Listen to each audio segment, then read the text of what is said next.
Everything, both in nature and the works of man, is produced by a process of building.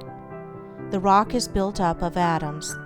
The planet, the animal, and men are built up of cells. A house is built of bricks, and a book is built of letters. A world is composed of a large number of forms, and a city of a large number of houses. The arts, sciences, and institutions of a nation are built up by the efforts of individuals. The history of a nation is the building of its deeds.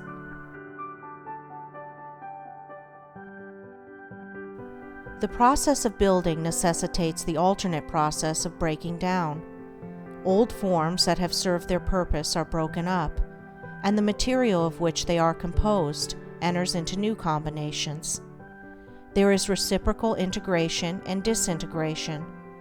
In all compounded bodies, old cells are ceaselessly being broken up, and new cells are formed to take their place. The works of man also require to be continually renewed until they have become old and useless, when they are torn down, in order that some better purpose may be served. These two processes of breaking down and building up in nature are called death and life. In the artificial works of man, they are called destruction and restoration. This dual process, which obtains universally in things visible, also obtains universally in things invisible. As a body is built of cells and a house of bricks, so a man's mind is built of thoughts. The various characters of men are none other than compounds of thoughts of varying combinations. Herein we see the deep truth of the saying, "As a man thinketh in his heart, so is he." Individual characteristics are fixed processes of thought. That is, they are fixed in the sense that they have become such an integral part of the character that they can only be altered or removed by a protracted effort of the will and by much self-discipline. Character is built in the same way as a tree or a house is built, namely, by the ceaseless addition of new material, and that material is thought. By the aid of millions of bricks a city is built. By the aid of millions of thoughts, a mind, a character, is built.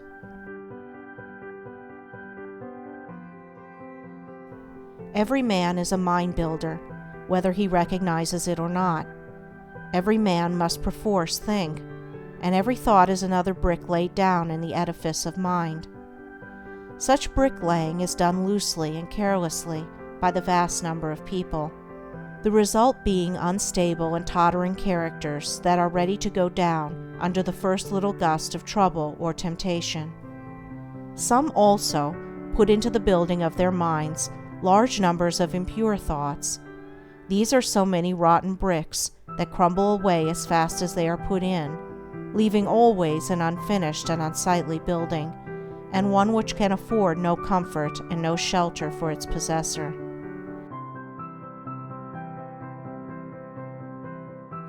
Debilitating thoughts about one's health, enervating thoughts concerning unlawful pleasures, weakening thoughts of failure, and sickly thoughts of self-pity and self-praise are useless bricks with which no substantial mind temple can be raised. Pure thoughts, wisely chosen and well placed, are so many durable bricks which will never crumble away, and from which a finished and beautiful building, and one which affords comfort and shelter for its possessor, can be rapidly erected.